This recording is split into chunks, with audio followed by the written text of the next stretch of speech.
Assalamualaikum warahmatullahi wabarakatuh. Perkenalkan, nama saya Regina Pramesti, stambuk C301191157. Ciri-ciri umum kegiatan membentuk definisi auditing. Yang pertama, suatu proses sistematis berupa serangkaian langkah atau prosedur yang logis, terstruktur, dan terorganisir. Yang kedua, memperoleh dan mengevaluasi bukti secara objektif, berarti memeriksa dasar asersi serta mengevaluasi hasil pemeriksaan tersebut tanpa memihak dan berprasangka.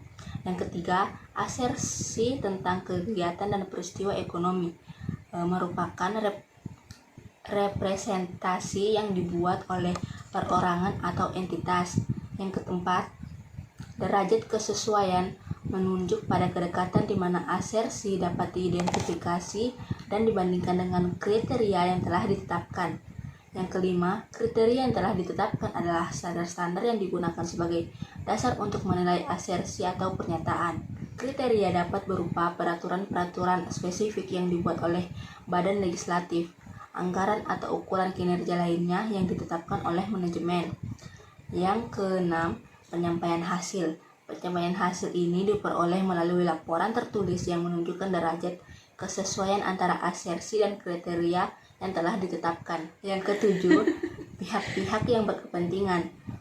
Pihak-pihak yang berkepentingan ini adalah mereka yang menggunakan atau mengendalikan temuan-temuan auditor. Dalam lingkungan bisnis, mereka adalah para pemegang saham, manajemen, kreditor, kantor pemerintah, dan masyarakat luas. Jasa-jasa yang dilakukan oleh kantor CPA. Jasa-jasa yang dilakukan kantor CPA ini terbagi menjadi dua. Yang pertama, jasa atestasi dan jasa non-atestasi. Yang pertama, jasa atestasi merupakan jasa penjamin yang diberikan oleh KAP dengan menerbitkan suatu laporan tertulis mengenai pertimbangan mereka sebagai pihak yang independen dan kompeten mengenai suatu pernyataan atau permasalahan. Contoh dari jasa atestasi adalah yang pertama audit, yang kedua review, yang ketiga kompilasi. Jasa non-atestasi merupakan jasa yang dimana sang akuntan publik tidaklah memberikan opini ringkasan mengenai temuan, keyakinan negatif ataupun bentuk lain dari opini pribadi, yang diantaranya yaitu internal audit, desain internal control, dan perpajakan. 10 standar audit yang berlaku umum. Yang pertama, kompetens atau suatu hal yang mengharuskan keahlian. Yang kedua, independen atau tidak terpengaruh. Ketiga, due professional care atau tingkat keprofesionalan. Keempat, adequate planning dan proper supervision. Kelima, pemahaman yang memadai atas struktur yang pengendalian intern. Keenam, bukti audit yang kompeten. Yang ketujuh, financial statement present in accordance atau sesuai dengan prinsip akuntansi.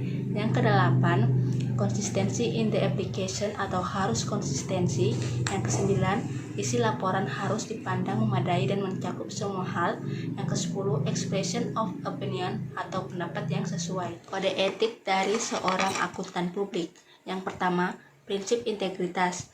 Prinsip integritas merupakan seorang anggota untuk bersikap jujur dan terus terang tanpa harus mengorbankan rahasia penerima jasa.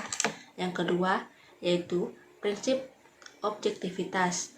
Prinsip objektivitas merupakan prinsip suatu kualitas yang memberikan nilai atas jasa yang diberikan oleh anggota. Yang ketiga, prinsip kompetensi dan sikap kecermatan serta kehati-hatian.